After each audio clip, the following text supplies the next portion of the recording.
Wow, Emirates has now flown 150 million COVID-19 vaccines. Emirates Air Freight Division, Emirates Sky Cargo, has transported 150 million doses of COVID-19 vaccine.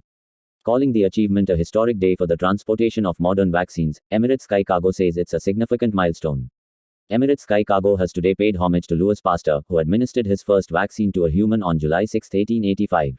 Louis Pasteur was the man who discovered pasteurization and developed vaccines against rabies and anthrax.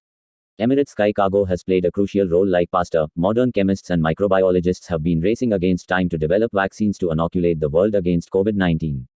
And while several effective vaccines are now being produced, they still have to be delivered to where they are needed. Emirates Sky Cargo has played a vital role in distributing COVID-19 vaccines using its massive fleet of cargo aircraft. From its hub at Al Maktoum International Airport, DCW, Emirates Sky Cargo has worked tirelessly to supply developing counties with the vaccines. Key highlights of the COVID-19 vaccinations transportation include the following. Emirates aircraft have carried more than 600 tons of vaccines, which is the equivalent of 150 million doses. Emirates planes have delivered vaccinations to more than 80 destinations on 6 continents. Emirates has transported 6 different COVID-19 vaccines.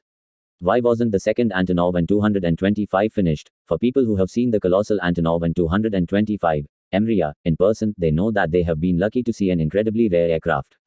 As well as being known for the majesty of its sheer size, the AN-225 draws significant attention wherever it goes due to there only being one production example in the world. While Antonov did start constructing a second example, this particular plane remains unfinished. Let's take a look at why this is the case. It takes two. Antonov designed and built its AN-225, EMIRATES, meaning dream, in Ukrainian, to support the Soviet space program. It replaced the Myshishchev VMT, Atlant, with its role being to carry the program's Buran orbiters. In this sense, it served a similar purpose to the Boeing 747s that NASA deployed to carry its space shuttles from place to place. Delayed and unfinished. The fact that Antonov never delivered the second AN-225 to the Soviet space program wasn't for want of trying. It began constructing the aircraft in the 1980s, but, before it was completed, the fall of the Soviet Union led to the end of its Buran space program. This rendered the first AN-225 surplus to requirements, and it was placed into storage in 1994. This also caused construction work on the second example to halt, and the partially built airframe was also stored. However, the turn of the century saw a revival for the completed AN-225, and Antonov also turned its attention to finishing the second example. In 2006, it aimed to have the plane complete by 2008, although this target was soon delayed. By 2009, construction was abandoned, with the aircraft reportedly 60–70% complete. Ukrainian journal reported in 2011 that $300 million was needed to complete the aircraft. Only 22 routes, where the Airbus A380 is flying this week. 3 airlines have A380 flights this week: Emirates, China Southern, and Korean Air. There are some 22 routes by the double-decker with a total of 262 round-trip flights, with Emirates having over 9 in 10 services, 95%. We take a look at what's happening in the week starting July 7th.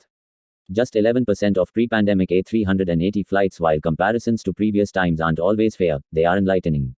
In the same July week in 2019, 14 airlines used the A380 on scheduled services.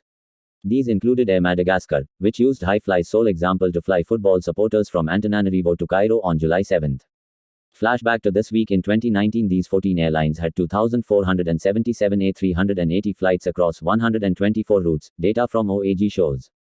This means that the current level of flights, 262, is just 11% of what there was pre-pandemic. Of course, this is hardly surprising in the current environment. It comes as British Airways remains committed to the aircraft, and Qantas plans to restart using its entire fleet perhaps in 2024 or later. Emirates has 16 A380 routes this week. Emirates will use the A380 on 16 routes this week across Europe, North America, and the Middle East, as seen in the following map. This is despite it cutting over 150,000 July flights last week. The airline's A380s have various configurations, from 484 seats all the way up to 615, no first class and fewer business seats. Almost all of the flights this week are scheduled by the 489-seater, with 399 in economy, 76 in business, and 14 in first. However, Madrid and Rome are by the 516-seat aircraft, while Vienna is using 519-seaters. These all have denser economy cabins. Antonov An-26 crashes in Russia with 22 passengers and 6 crew. On Tuesday, an Antonov An-26 aircraft belonging to Kamchatka Aviation Enterprise went missing just before landing at Palana Airport. The plane, carrying 28 people, including one child, has disappeared from the radar and is presumed to have crashed into the sea. At the time of publication, authorities announced that parts of the aircraft had been located about 5 kilometers off the coast.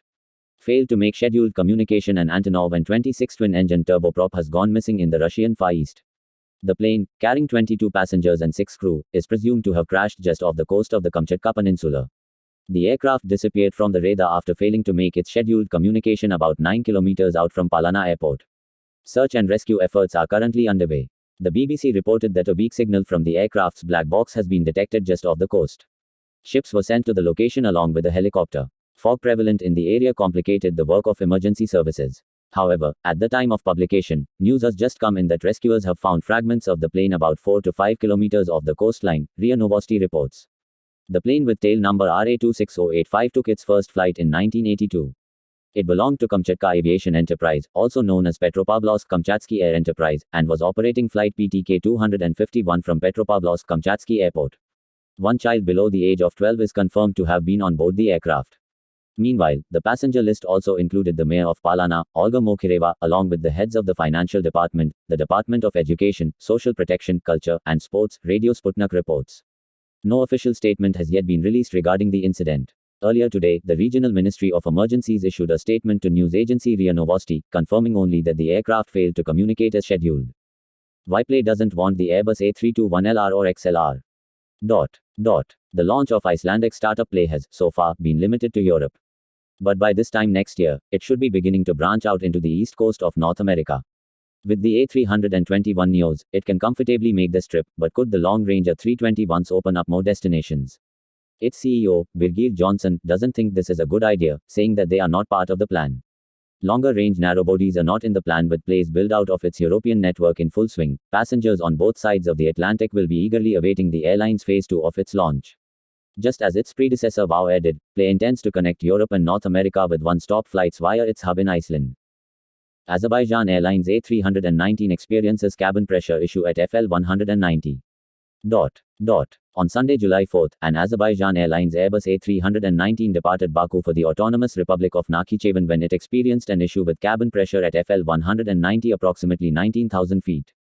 After descending to a safer altitude, the crew made the decision to return to Baku, landing safely approximately 40 minutes after taking off. Incident details. According to the Aviation Herald, the AZAL Azerbaijan Airlines A319 was performing flight J22251 from Baku to Nakhichevan and departed at 7:21 local time. On board were 122 passengers. Just 8 minutes after takeoff, the crew experienced a problem with the aircraft's cabin pressure. As a result, the climb was stopped, and the aircraft descended from FL 190 down to 10,000 feet. A few minutes later, the decision was made to return to Baku, with a safe landing performed some 38 minutes after departure at 7:59 local time.